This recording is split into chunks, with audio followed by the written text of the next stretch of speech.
Crise du Covid-19, mais que retenir de la gestion de cette crise sanitaire ? Également, dans le Covid, des enseignements. Beaucoup de choses ont été dites sur la crise sanitaire que nous vivons. Nous sommes submergés par les flux d'informations, les articles, les interviews sur le Covid-19, de ses impacts économiques, financiers, etc. Dans un tel contexte, il est difficile de s'orienter et de mettre en perspective les décisions et les actions qui sont mises en œuvre pour gérer cette situation. Prenons donc un peu de recul pour tenter de discerner ce que l'on peut retenir de la gestion de cette situation totalement inédite. Tout d'abord, est-ce une crise insurmontable ? En gestion de crise, l'anticipation est importante, et dans cette crise, l'anticipation prend tout son sens. Cette crise sanitaire pouvait être anticipée, mais le défaut, voire le manque de préparation humain, matérielle, met en évidence notre incapacité à maîtriser cette situation. En outre, cette situation est tellement complexe que la crise en devient systémique. Elle touche tous les secteurs, à de très multiples dimensions.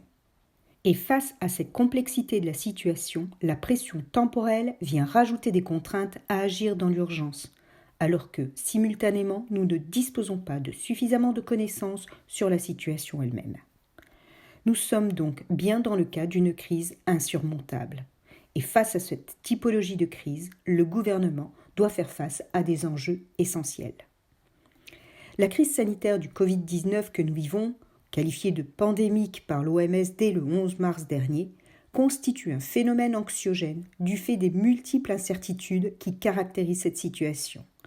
Incertitudes concernant l'évolution de la situation elle-même, méconnaissance du taux de létalité, de la chaîne de transmission de l'épidémie, du virus lui-même.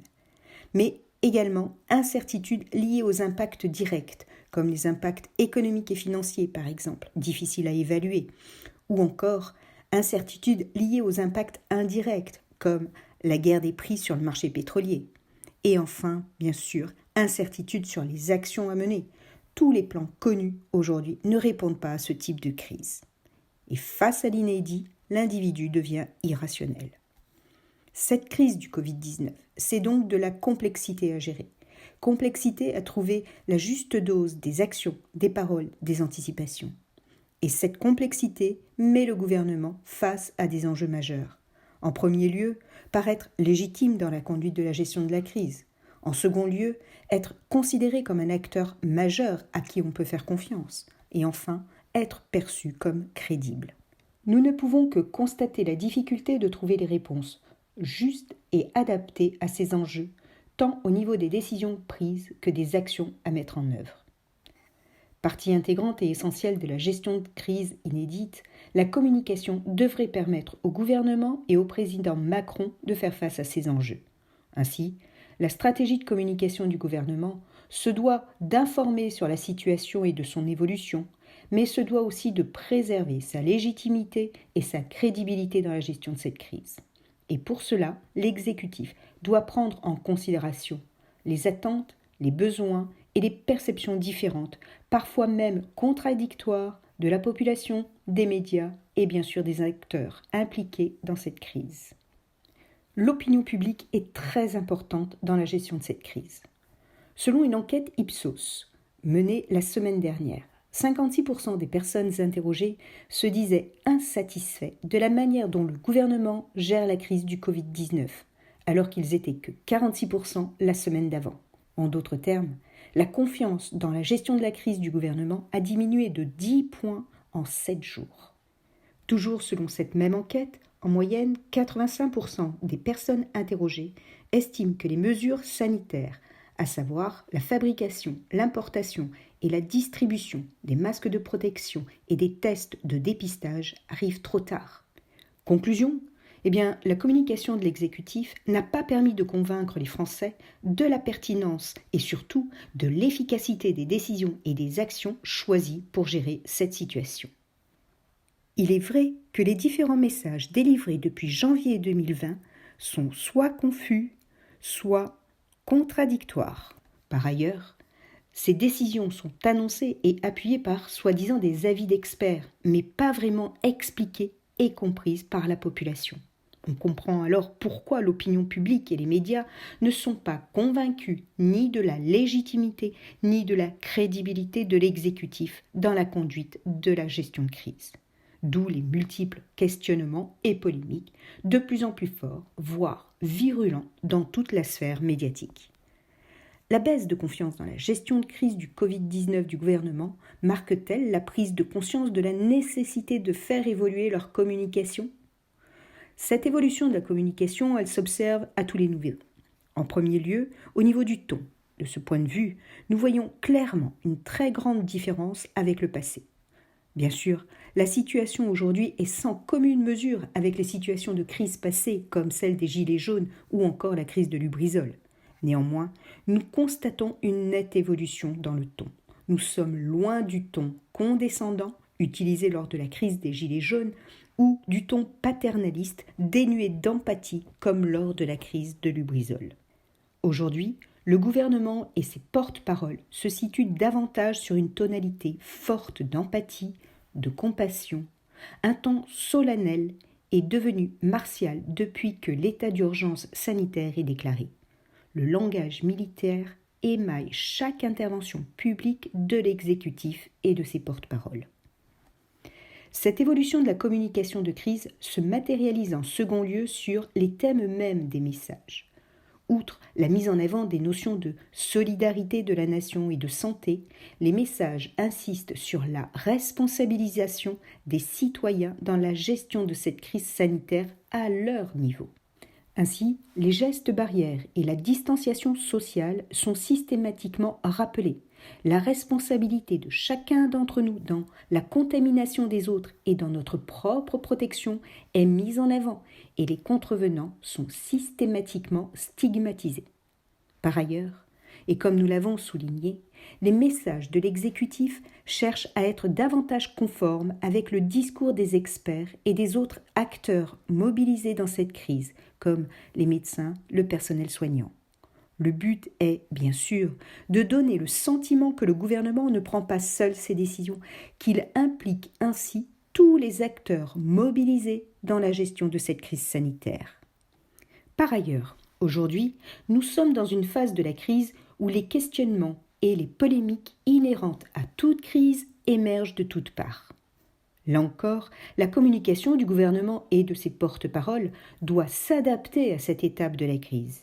Il leur faut apporter, voire tenter d'apporter, des réponses et ou des explications. Même si certaines conséquences de la crise sont assez bien identifiées, comme les conséquences économiques, financières, politiques, leurs ampleurs sont encore inconnues. Les éventuelles solutions n'existent pas encore. La durée de cette crise est inconnue et non prévisible. Bien sûr, la pression de l'opinion publique et des médias est aujourd'hui une contrainte à laquelle aucun gouvernement, quel qu'il soit, ne peut se dérober. Et donc, si l'exécutif n'apporte pas de réponse à ces questionnements ou polémiques, cela peut être perçu comme une tentative de cacher quelque chose ou comme une incapacité à gérer la crise. Face à ces questions et polémiques, l'exécutif est contraint de faire évoluer sa stratégie de communication. Depuis quelques jours, cette stratégie de communication se fonde sur le thème de la transparence. Et cette notion de transparence est explicitement exprimée à de multiples reprises par le Premier ministre Édouard Philippe, notamment depuis son intervention du 29 mars dernier. Ainsi, lors de cette conférence de presse, restreinte puisqu'il n'y avait qu'un seul journaliste de l'AFP présent, confinement oblige, nous avons eu des informations structurées et documentées sur deux grands points. Premier point, nous avons eu des informations sur la stratégie définie par le gouvernement pour gérer cette crise. Cette stratégie s'articule autour de deux axes. 1. Freiner la progression du virus et 2. Accroître l'offre de soins.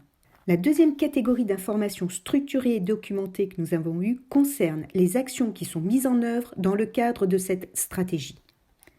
La communication de cette stratégie et sa mise en œuvre constituent donc une étape essentielle dans la gestion de crise peu lisible jusque-là.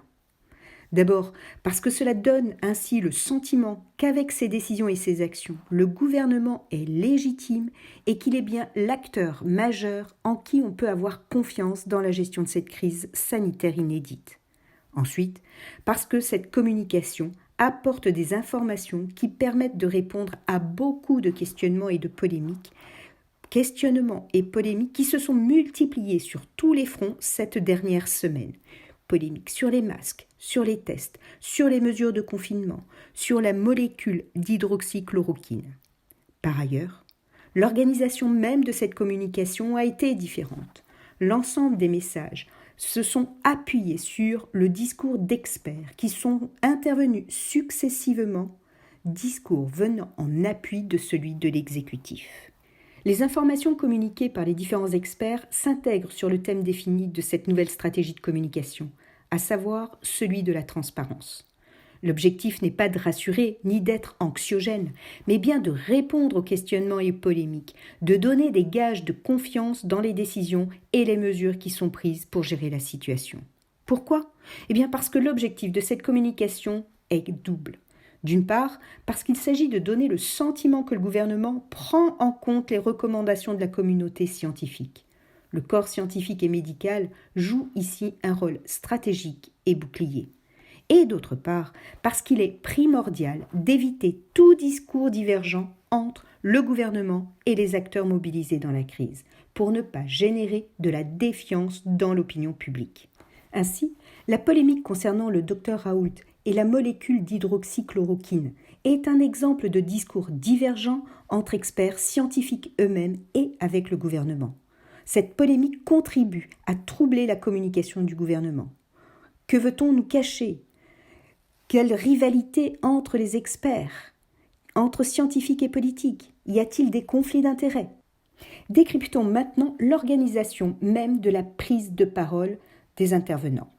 Nous avons eu ainsi des interventions sur l'état de connaissance du virus, sur les chiffres communiqués tous les soirs, leur mode de calcul, leur complétude, leur degré d'incertitude. On a eu également des informations sur les raisons scientifiques du confinement. Nous avons eu également des informations sur les capacités de soins, quelles actions sont mises en œuvre et envisagées pour les accroître. Enfin, toutes ces informations communiquées par ces experts ont été très factuelles, explicatives, descriptives, illustrées, permettant ainsi de rationaliser les émotions de la population. Quoi qu'il en soit, cette stratégie marque-t-elle une nouvelle étape dans la gestion de crise sanitaire par le gouvernement ? En effet, depuis cette intervention, ce qui est différent, c'est l'exposé des inquiétudes et des contraintes de l'exécutif quant à la mise en œuvre des décisions et des actions. Difficultés liées au confinement, à l'approvisionnement des médicaments, des masques et des tests, de la concurrence que se livrent les pays pour ces approvisionnements, et ce, en toute transparence ? En effet, alors même que les informations communiquées donnent l'impression qu'il y a désormais un pilote dans l'avion, elles ne répondent pas pour autant à toutes les questions que l'on peut se poser. Elles peuvent par ailleurs soulever encore plus de polémiques et surtout, elles ne donnent aucune perspective d'après-crise. Enfin, nous sommes bien entrés dans une nouvelle phase de la gestion de crise. Sinon, comment interpréter la nomination de l'ancien patron de la gendarmerie nationale pour évaluer l'organisation interministérielle de la gestion de crise du Covid-19 ?